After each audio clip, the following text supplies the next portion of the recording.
سلام إفريم أفري أبز حلف فيديو خمسة حبركم مس جابي كابيتال بروبرتيز كم ناي ريل استيت هم هارو خيني سرح زلهم تعذبتنا بحفشو خا كلاينتس ناتنا أفلت أستمر كسو سنة تنهو سنو متن بإبسود زخيد بخفالاتو بزعبا ريل استيت بحفشو خا دبي ريل استيت أخل أفلت أكد حزكم زخيل حبريتاتات كم حلال فولكم إيلانيرا بزحلف إبسود وان زرق حنيرة حجي خاني إبسود تطلع الله نايلوم عندي يارستي بزعبا سروح جزاوتن أم مسرح زركب جزاوتن إنا هنري زي بلمودا بها هلا ريدي بروبرتي ويكاني أوف بلان بروبرتي لاند أو عملتي مجمرة بريدي بروبرتي ويكاني سروح أبايتي كي جمرة بزح جيزة أوفرتي كفرو خمت أخلو أينا يبلت إلهم يمزحته ريدي دو يبلت وي أوف بلان تحت هتكون زقباقن ريدي دو يبلت أوف بلان زي كونت نسخة انتي خدلي خازلخا نع خازخونا ينايو ريد ديو ويس اوف بلاني معناتو زي بلت اتي يبلت كينبل بناي دبي ماركت انترينايو نعمت كاب زغبر ترانزاكشن ستي 46 ميتاويت اوف بلان ماركت وي كانتي اب مسرح زركب زلو ابايتي زوستو 54 ميتاويت كاني سرح غزاوتي سلازي زي يبلت كينبل فرق امتا ماقيلوم زلو كوم تزخون حدي زبلت نيرو تزخون تعبلا قصري حدي موصد نيرو ناي زفل اللي كنا منتاي زمت نسخ انتاي خدل زلخه علامه خانتاي نمنتاي خاتوفر زلخه نعخا زخون ازيو ويتي يلكا خاتفلت خل سلازي مجمريا ب سروح ابايت خنجمرمو دحر ناب اب مسرح زركب زلو وي كانتي اوف بلان ماركت كن قصلينا ابز حجي بخلته ملكينا خنريو بلጫታቱን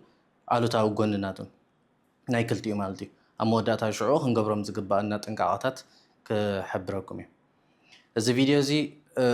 ሕጂ ከተውፍር መደብ እንተለካ ወይ ከዓ ንመጻእ ከተውፍር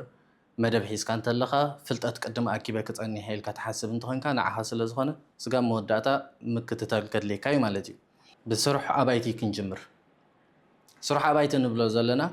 ተሰሪሕ ዝተወደአ ኮይኑ ኣብ ኢድ ካልኦት ዋናታት ዝርከብ ኮይኑ ካብ ዋናታት ክትገዝኦ ከለካ ማለት እዩ ሓንሳብ ኣብ ገለ ኣጋጣሚታት ካብ ዲቨሎፐርስ ይርከብ እዩ ስሩሕ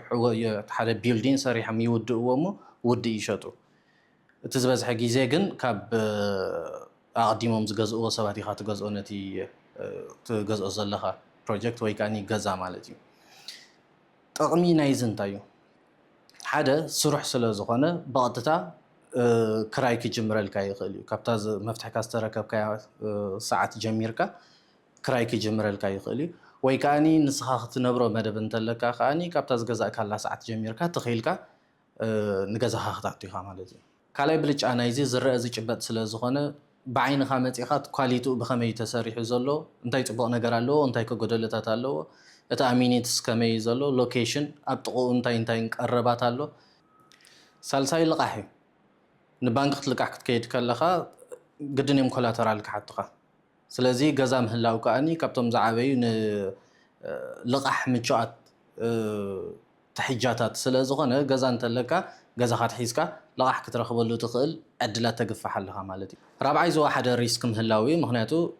ኣብ ኦፍ ፕላን እንተሪእናዮ ሕጂ ናይ ምርካብ ግዜ ክናዋሕ ይኽእል ክኸውን ኳሊቲ ከምቲ ዝተፀቢኻዮ ዝነበርካ ኣይኮነን ክኸውን ይኽእል ተኣሚኒትስ ኢሎም ኣብኡ ክትወልካ ኢና ዝበሉካ ምናልባት ባህ ዘይብለካ ዓይነት ኣሚኒትስ ክኸውን ይኽእል እዩ ከም በዓል ስዊሚንግ ፑል ጂም ሲኔማ ናይ ቆልዑት መፃወቲ ዝኣመሰሉ እዮም እቶም ኣሚኒትስ ዝብሎም ዘለኹ ዝኾነ ምድንጋር ከይፈጥር ኢለ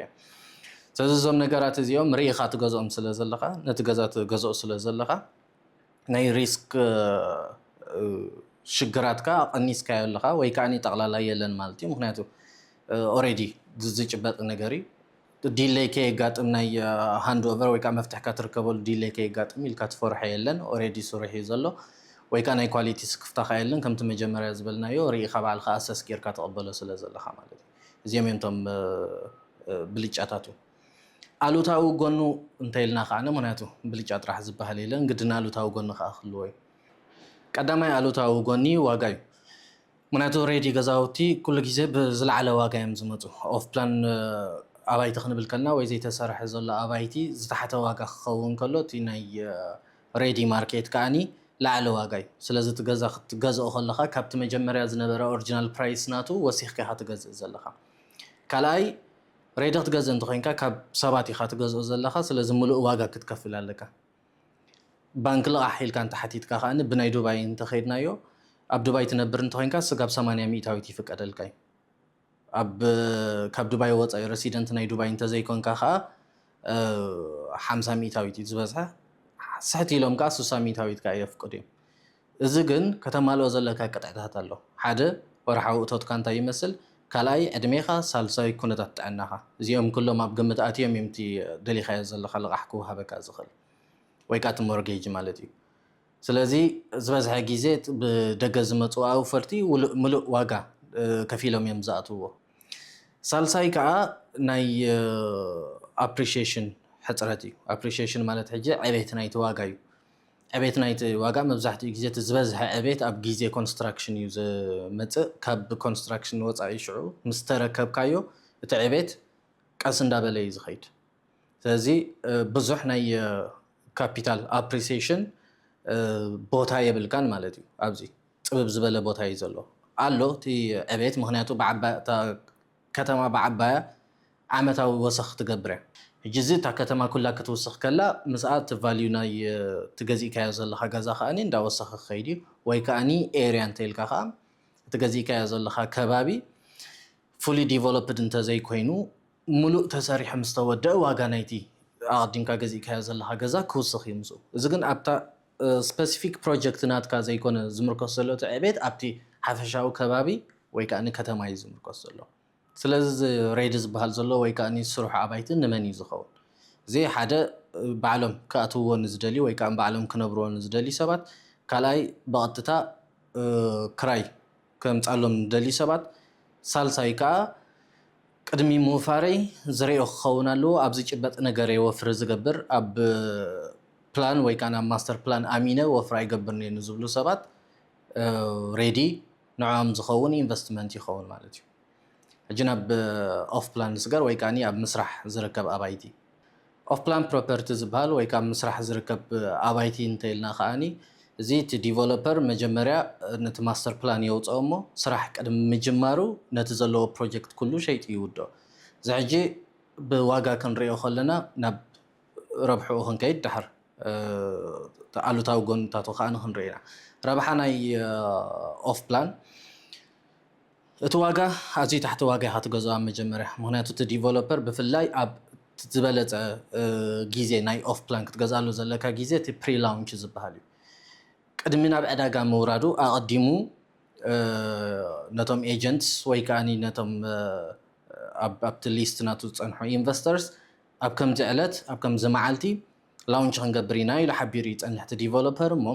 ኣብታ መዓልቲ እቲኣ ላውንች ትግበረላ ዘላ መፂኻ ክትገዝእ እንተኽኢልካ ዋጋ ናይቲ ትገዝኦ ዘለካ ኣባይቲ ካብቲ ድሒሩ ዝመፅእ ዋጋ ካብ 5 ክሳብ 15 ሚእታዊት ምጉዳል ይግበር ስለዚ ኣብዛ መዓልቲ እዚኣ ክትገዝእ ተኽኢልካ እዚ ፕሪ ላውንች ዝበሃል ዘሎ ኣብዚአን ክትገዝእ እንተኽኢልካ ገና ናብቲ ማርኬት ከይኣተወ ከሎ እቲ ትገዝኦ ዘለካ ፕሮጀክት ወይ ከዓኒ ገዛ ዋግኡ ብ15 ሚእታዊት ቀኒስ ኢኻ ትረኽቦ ዘለካ ስለዚ ካብታ ዝገዛእካላ ጀሚሩ 15 ሚእታዊት ክውስኽ እዩ ምክንያቱ ካብታ ላውንች ዝተገብረትላ ብድሕሪኡ ካብ 5 ክሳብ 15 ሚእታዊት ወሰኽ ይግበረሉ እዚ ሕጂ ዓመታዊ እንዳወሰኸ እዩ ዝኸይድ ኣብ ኣፓርትመንት ከምታ ቀዲመ ዝበልኩ ኣብ ኣፓርትመንት ካብ 10 ክሳብ 15 ሚእታዊት ወሰኽ እንዳገበረ ይኸይድ ዓመታዊ ኣብ ታውን ሃውስ ወይ ቪላ እንተኮይኑ ከዓኒ ካብ 20 ክሳብ 30 እዚ እቲ ኣይዲያል ዝበሃል ናምበር እዩ ኣብ ብዙሕ ፕሮጀክትስ ናይ ብዙሓት ዲቨሎፐርስ ከዓኒ እዚ ዋጋ እዚ ናብ ዕፅፊ ዝኸደሉ ኣሎ ኣብተን ዝቕፅላ ዘለዋ 3 ዓመታት እቲ ገዛ ክትርከቦ ከለካ ካብቲ መጀመርያ ዝገዛእካዮ ዋጋ ዳብል ዝኾነሉ ካብ 50 ስጋብ 100 ሚእታዊት ዝውስኸሉ ዕድላት ገፊሕ እዩ ዘሎ እዚ ሕጂ ሓደ ታሕቲ ዋጋ ትገዝኦ ኣለካ ካልኣይ ታሕቲ ዋጋ ምግዛእካ ከዓኒ ቅልጡፍ ዕቤት ቅልጡፍ ወሰኽ ናይ ዋጋ ንክገብር ዕድል ትረክብ ኣለካ ተኻፋሊ ናይቲ ዕቤት ናይቲ ፕሮጀክት ወይ ከዓ ናይቲ ገዛ ትኸውን ኣለካ ማለት እዩ ካልእ ክትኣቱ ከለካ ከዓኒ ሙሉእ ዋጋ ምኽፋል የድልየካን እዩ እቶም ዲቨሎፐርስ እንታይ እዮም ዝገብሩ 20 ሚእታዊት መጀመርያ ዳውን ፔይመንት ይቕበሉካ እሞ ብድሕሪ ሽዑ ወርሓዊ እንዳኸፈልካ ትኸይድ እዚ ናይ ወርሓዊ ከፋፍላ ሕጂ ገሊኦም ዲቨሎፐርስ 1 ሚእታዊት ናይቲ ሙሉእ ዋጋ ይቕበሉካ ገሊኦም ዲቨሎፐርስ ከዓኒ 2 ሚእታዊት ይቕበሉካ نابنت ني 1 مليون درهم ገዛ ትገዝእ እንተለኻ 200,000 داون بيمنت تخفل بدهري ورحاوي 10,000 درهم እንዳኸፈልካ ትኸይድ ገሊኦም ካቶም 2% ዝብሉ ኸኣኒ 20,000 درهم ورحاوي እንዳኸፈልካ ትኸይድ እዚ ሕጂ ናብ ዶላር ተቐይርናዮ እቲ 1% ዝበሃል ዘሎ ከባቢ 2,700 ዶላር ማለት እዩ ወርሓዊ ትኸፍሎ ዘለኻ ስለዚ ንኽትኣቱ ቀሊል ይኸውን ሙሉእ ዋጋ ኣብ ኢድካ ምትሓዝ ኣየድልየካን ናይ 1 ሚልዮን ኢንቨስትመንት ንምግባር ቴን 20 ሚታዊት ጥራሕን ሒዝካን ትመጽእ ብድሕሪኡ ግን ካብቲ ወርሓዊ እቶትካ ኢኻ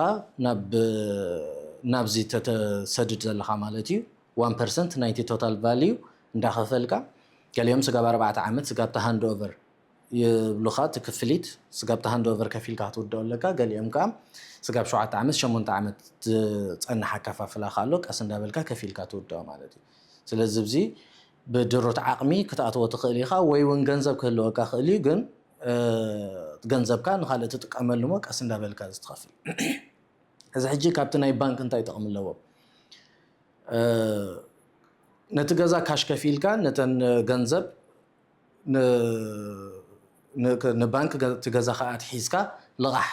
ክትወስድ ይከኣል እንዲሁ ክትብል ትኽእል ኢኻ ኣብዚ ግን እንታይ ጉድኣቱ ሓደ ካብ ዱባይ ወፃኢ ትነብር እንተለኻ እቶም ባንክታት 80 ሚታዊት ኣይቡኻን ክሳብ 60 ሚታዊት እዮም ዝህቡኻ ካልኣይ ኢንተረስት ኸኣኒ ካብ 3 ሚታዊት ስጋብ 5 ሚታዊት ኣሎ ትወለድ ማለት እዩ ኣብ ናይ ኦፍ ፕላን ግን ወለድ የብሉን ወለድ ዘይብሉ ክፍሊት ኢኻ ወርሓዊ ትኸፍል ዘለኻ ስለዚ ሙሉእ ገንዘብ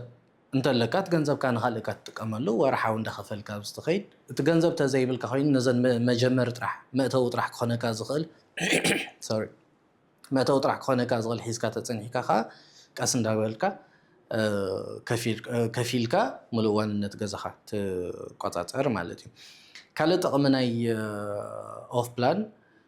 ሬዲ ክትገዝእ ከለኻ ትስሩሕ ኣባይቲ እቲ ዲዛይን ናይቲ ኣባይቲ ብውሕዱ ካብ 4 ስጋብ 5 ዓመት ኣቐዲሙ ዝነበረ እዩ ምክንያቱ ተሰሪሑ ኦሬዲ ሰብ ይነብሮ እንተሎ 4-5 ዓመት ዝገበረ ኣባይቲ ማለት እዩ ስጋብ 10 ዓመት ክገብር ይኽእል ይኸውን